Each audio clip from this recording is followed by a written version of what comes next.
And welcome to day number 156. As you can tell, I am not in the Palatial Studios. I'm actually on the road today.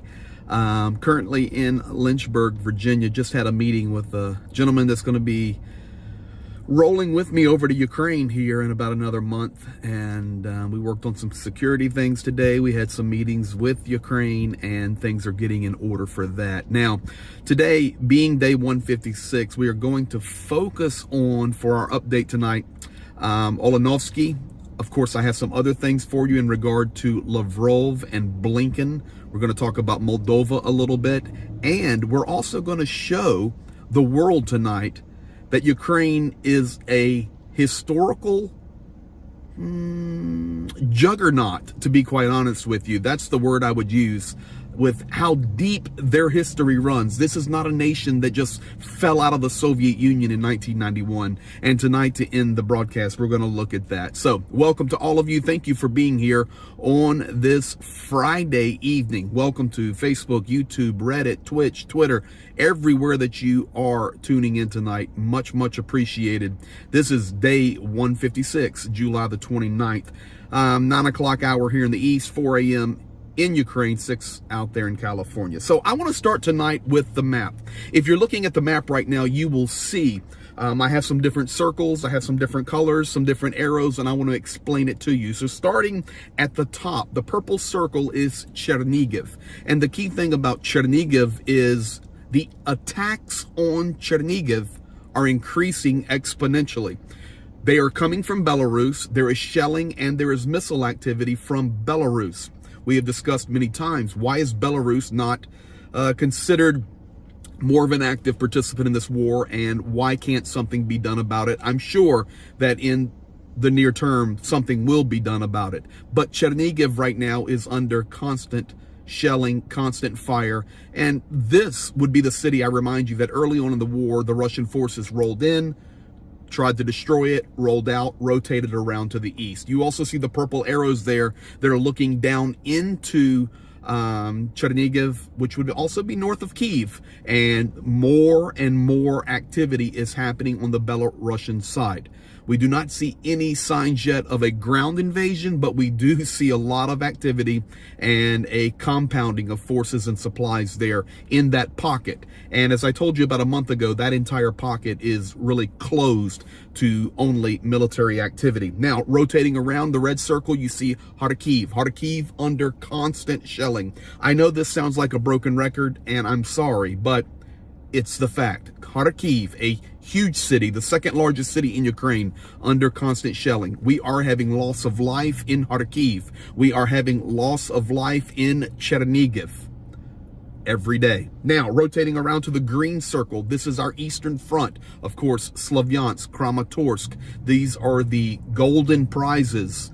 But right now, the key city that we have to pay attention to is Bakhmut. Bakhmut is a place where there are many nonstop battles going on. We're talking urban warfare here. That is the front push from the south up from the Russian forces, and from the west and the northwest, Ukraine holding on to that territory. So Bakhmut is going to turn out to be a major battle, as I expect Slavyansk and Kramatorsk to be. I hope it doesn't happen, but that is where we're looking. Now, if you look down to the red X, that would be Olenivka, and we will talk about that in much detail in just a few moments. Of course, if you've been watching any news today at all, you know that we have a problem in Olenivka.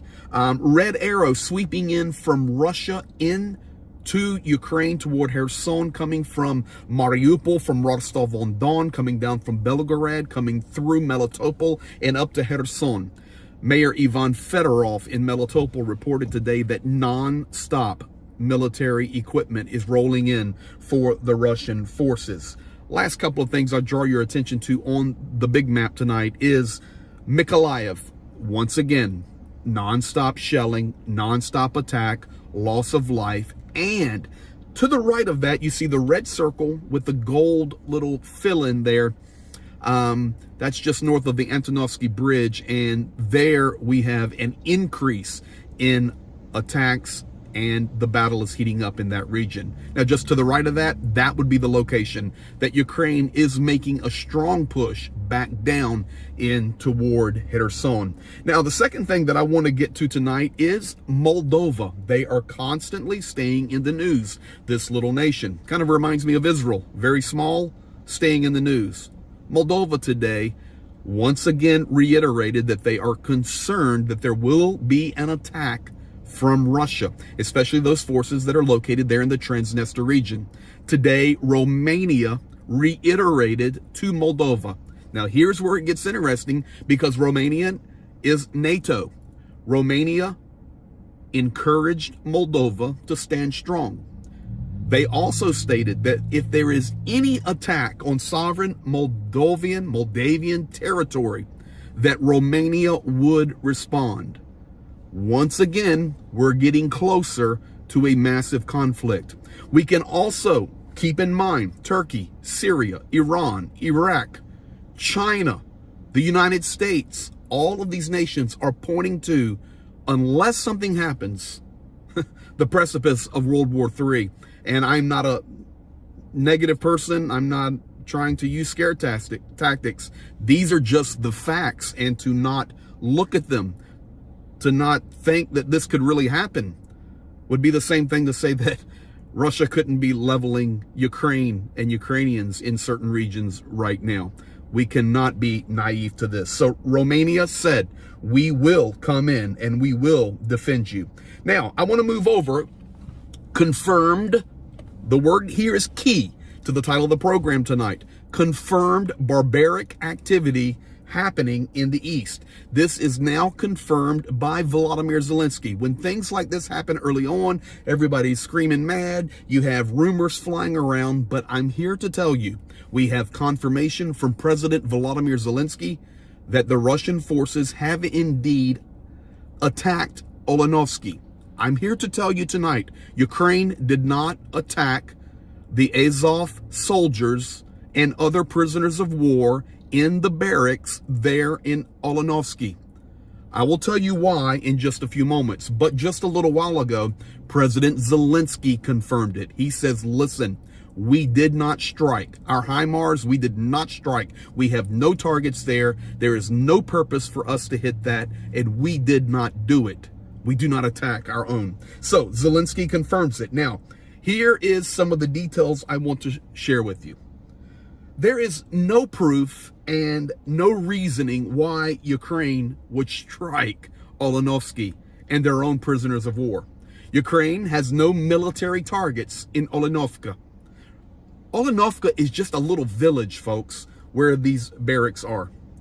Ukraine has demonstrated over the 5 months of war that they are able to tactically hit specific targets. I remind you of just a couple of nights ago where we hit the Antonovsky Bridge precisely with the HIMARS. Ukraine is not making a mistake. They are not blindly firing HIMARS and hoping for the best. They're using good reconnaissance, and they are able to precision strike targets, unlike the Russian forces who arbitrarily fire anywhere, especially into civilians. Ukraine intelligence was aware of the transfer of the prisoners to these barracks and to this plant days ago. This is all confirmed by Zelensky. Ukraine intelligence knew where the prisoners of war were. Ukraine intelligence knew where the Azov defenders were. The early numbers were 40 killed and 118 wounded. That has now increased to 50 killed and over 130 wounded. Such tactics are used to persuade international and national communities. All this is once again a game to try to show that Ukraine is the evil nation here. I remind you all tonight that it was not Ukraine that invaded Russia, but it was Russia that invaded Ukraine. Regardless, Zelensky said Ukraine will fully investigate everything that is going on here. Now, as the day unfolded, we came with some more updates, further updates. Here's update number one. All of this from Zelensky. There is no evidence that there was an airstrike, and this comes also from Arestovich, Yermak, and Podolyak. No evidence of any airstrike. You say, well, where's the evidence coming from? Let me tell you something. I have seen the video of the strike. I've seen the video of the aftermath. I will not share it with you. With my own eyeballs, I have personally seen the tattoos on some of the soldiers that are burnt, but the tattoos are still, they're able to be seen. It's a very tragic situation. There is no evidence of a missile strike. Yes, there were over 40 Azov defenders from Mariupol there. Ukraine right now, and this is with all the guys I've mentioned to you, are leaning towards some type of incendiary device, some type of incendiary setup, booby trap, whatever you want to call it, that burnt these guys up. Why? Because not one Russian defender, soldier, watcher was hurt in this attack. Only the Ukrainians, only the Azov. This is logical. When I looked at the photos, when I saw the video, it's obvious that there was no missile attack. Why? Because full bodies are laying in their beds. Full bodies are laying on the ground. You know, we've watched enough of this war for 156 days to know that when these cruise missiles hit, when HIMARS would hit, or when some other type of strong shelling would happen, body parts are displaced. I hate to be so graphic, but this is a big event today on day 156. These were whole bodies I was looking at, burn up just like you would see in a fire. Ukraine did not strike. It's a fact. It's recognized by President Zelensky, and now the international community also. Now, the other thing that I want to talk about tonight, I've got that. I'm sorry, I'm not in the studio. I'm on the road here, pouring down, raining, storms, because I had a setup to record for tonight, and man, the rain got me. But maybe tomorrow. I've got a beautiful view for you for the recording tomorrow. Now, next thing I want to talk about, Blinken and Lavrov. Blinken, of course, the Secretary of State for the United States, Lavrov, the Foreign Minister for Russia. They had a conversation today. And as you can see in the graphic, excuse me, that I'm showing you, Blinken basically had two main points: release Griner. And for those of you that do not know, Griner would be the WNBA basketball player that came across the border in February and had, I don't know, I wasn't there, some type of drug paraphernalia on her. And of course, you do not play that game in Russia. This was before the war started. But since then, of course, it's being used as a political ploy.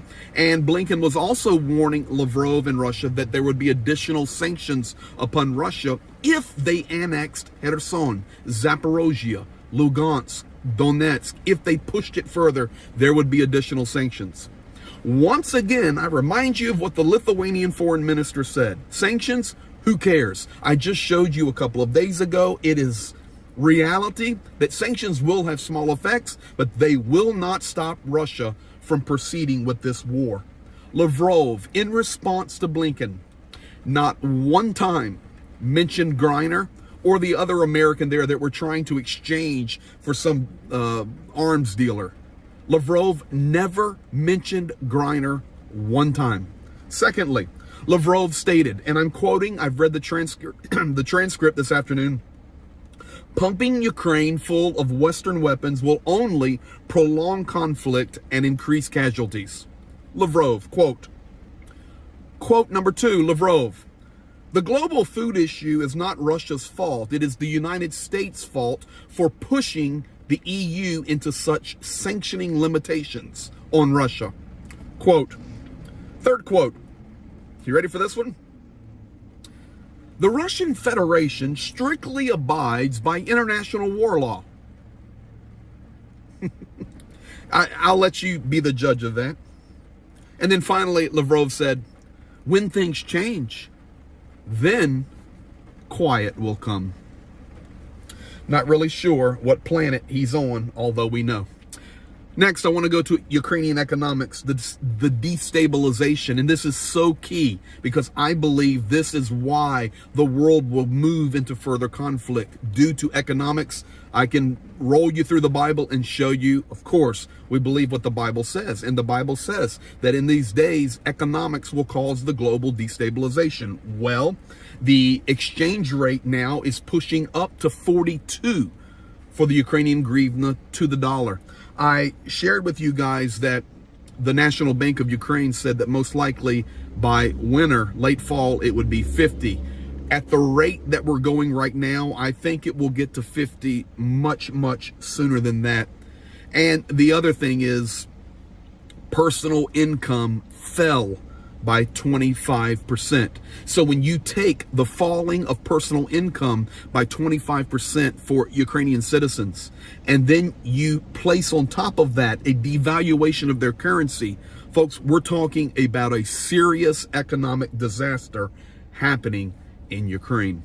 Finally tonight, for the last part of the update, you know, you hear it many times. You see it on the news. You see it on advertisements. You see it on videos that Ukraine just kind of fell out of the sky. And it's really Poland, and it's really Russia, and it's really the ancient Volyn region. And actually, it's Russia. Well, tonight, I want to share with you a little video to close the update for tonight that tells you and shows you that Ukraine has been here for a long time. We're talking a long time. In fact, I want to educate you tonight that the city of Kyiv, Ukraine, Kyiv Rus, is actually the historic epicenter of this entire region. Ukraine did not just fall out of the Soviet Union in 1991, but Ukraine, a sovereign region and a sovereign area, has been here for centuries and centuries. And today we stand for Ukrainian sovereignty. We stand for peace in Ukraine, peace in the world, even stand for peace in Russia. We stand for peace. But until it comes, we're going to keep telling the truth. My friends, this is the history of Ukraine. When this video ends, it'll roll out to the good night. So thank you. Thank you for being here. Be blessed. Peace to you and peace to Ukraine. We'll see you tomorrow night in 23 hours. Be blessed. This world has a new country tonight, Ukraine. The White House says it is moving forward.